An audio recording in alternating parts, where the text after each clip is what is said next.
Okay, hello po, magandang buhay po mga kapusong kolektor, mga kabarya, mga kahabi. Muli po tayong magbabahagi ng mga lumang barya at alaala ng kasaysayan sa likod ng mga sinaunang barya. At ito mismong mga barya na ito, pira noong panahon dito sa Pilipinas, kaugnay nito mga baryang ito.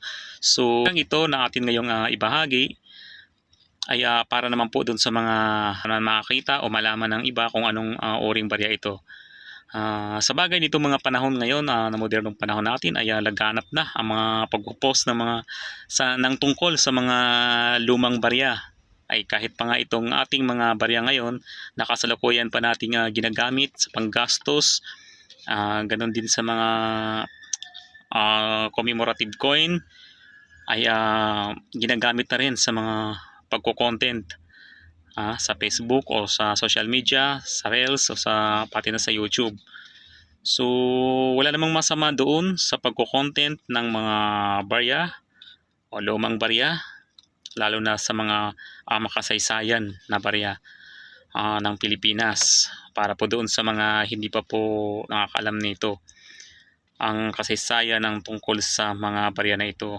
Kaso hindi may maraming gumagawa ng mga content, mga coins para lang sa sariling interest o pagyabong lamang ng kanilang mga followers o kaya mga views. Ang masaklap, may mga maling impormasyon ginagawa.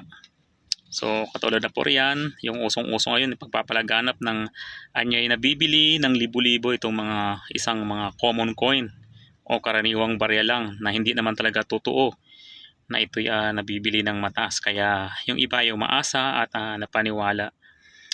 Dahil ang circulation coin na may mataas na mintahe o mintage ay nanatiling common, ordinary lang po yun, karaniwan. So kahit pa ito'y commemorative, basta circulating, o luma, basta ito'y circulation, ito ay common lamang at walang mataas na halaga o hindi nabibili ng libo.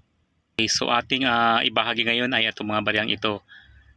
Okay, so ang dalawang baryang ito ay pareho lang ito. Magkaiba nga lang ng variety nito. So itong 1 piso, ito ang USPI silver coin po ito.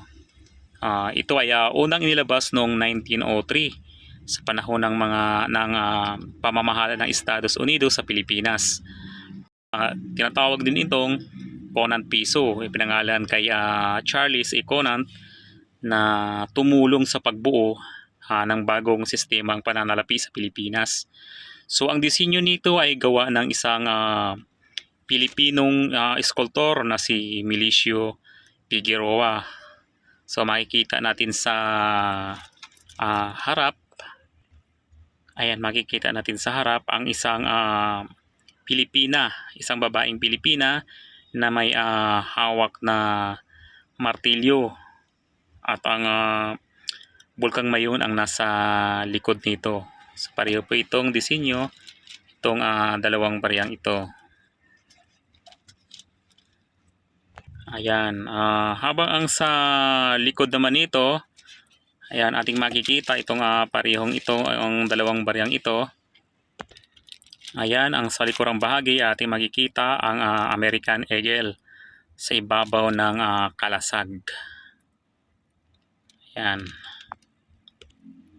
Okay, so unahin po nating alamin, kilatisin itong isa. Ito ang 1 piso na malaking uri o large type na USP 1 piso. Ito ay may lapad na 38 mm at ang timbang naman nito ay 26.96 na gramo. Ito ay 900 fine or 90% silver content. So ito ay mas malaki at mas mabigat. Ang sangkap niya na pilak, mas mataas ang sangkap na pilak o silver. Ang 1906 Ace ay naging isa sa pinakabihirang USPI na USPI piso dahil kakaunti ang nakaligtas nito at marami nga ang nabawi at tinunaw uli at hanggang sa mga oras na ito sa ngayon, ito ang pinakabihira at pinaka mahal na Philippine peso. Itong USP 1 piso 1906, mas mahal pa kaysa ginto. At ang 1906 sa malalaking USPI piso, dahil nga kakaunti ang nakaligtas nito at hanggang sa mga oras na ito, ito ang pinakabihira at pinakamahal na Philippine peso na USPI 1906, ang mas mahal kaysa ginto. At dito naman tayo sa isa pang pangalawang version. Ito ang 1907. So itong small type, ito ay nagsimula ng 1907 hanggang 1912. Okay. Ayan. Nananatiling pareho ang disenyo, ngunit mas maliit at mas magaan. Okay, nananatiling pareho ang disenyo, ngunit mas maliit at mas magaan sa 1907 hanggang 1912. Okay, upang maiwasan ang muling pagtunaw ng mga barya, kaya binago ng pamahalaang Amerika ang 1 piso, okay, simula 1907 hanggang 1912. So ang sukat nito ay naging 35 mm na lang, at ang bigat niya ay naging 20 gramo na lang, at ang sangkap nito na pilak ay naging 80% sa halip na 90%. So ang USPI 1 piso, ang large type mas kakaunti, mas malaki,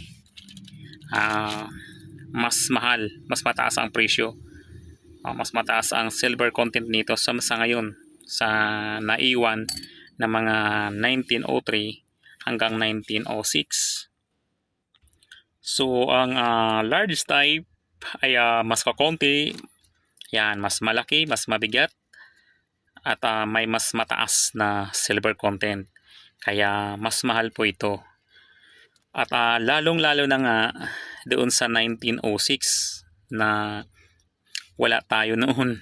Ang 1906, the king of 1 peso of the Philippines. So, pero atin din namang alamin na hindi lang ang large type na may mataas na presyo.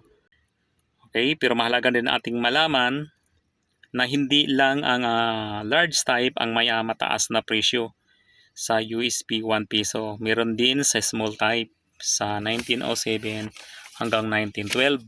So maliban sa 1906 na walang katumbas, dahil ngayon ay type na USPI 1 piso. Pero dahil nga nagsitaasan ngayon ang mga silver coin, lalo na sa mga USPI, ay halos magkatumbas na rin ang halaga ng large type 1903, 1905 dun sa 1911, 1912. Pero nanatili pa ring mataas ang 1912. So siguro kung ito ay hindi na ipinagrade, ang halaga ng 912 ngayon, 1912 ay umaabot ng 12,000 to 20,000.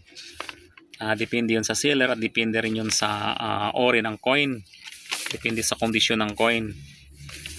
So ang 1912 nito, pinakahuling USPI 1 piso. Okay, alam niyo ba mga kapusong kolektor kung sino sa mga coin collector noon ang nakaalala pa sa halaga ng USPI 1 piso noon? So noong hindi pa uso ang social media, pihira pa ang mga nakakapanood sa YouTube, sa Facebook, Google, at bagay wala pa talagang Facebook noon. So kung may Google na at YouTube noon, so bihira lang ang nakaka-access nito. Wala ang yung iba ay walang kakayahan na makapanood nito kadalasan. So okay, so sa aking natatandaan noong taong year 2000, ang 1907 at saka 1910 na USPI 1 piso, yung mga small type, ay nabibili mo lang noon ng 200 pesos hanggang 300 pesos ang isa.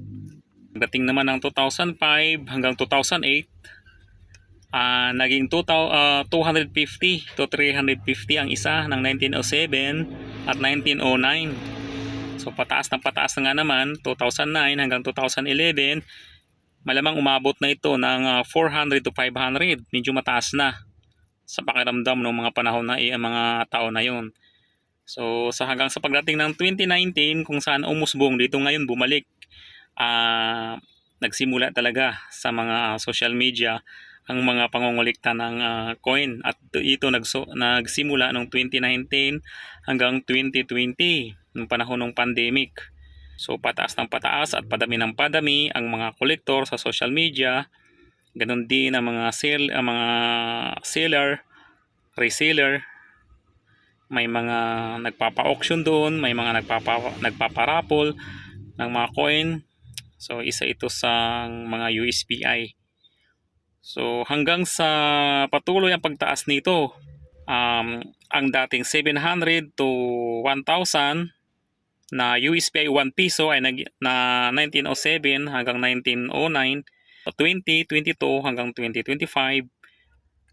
Ngayong 2026 ay pumalo na sa 1,700 hanggang sa 2,800 o So yun lang po mga kapusong kolektor. Sana po sa mga nakapanood kahit paano ay nakapagbigay tayo ng kaunting impormasyon, lalong-lalo na po sa mga hindi pa nakakaalam tungkol dito sa bariyang ito. So maraming salamat po muli mga kapusong kolektor, at sana naman po sa mga nakagustuhan ninyo ang ating simpleng video, paki-like naman po, pwede po tayo mag-comment at paki-subscribe na rin po. Maraming salamat po muli at gabayan po tayo ng Panginoong Diyos.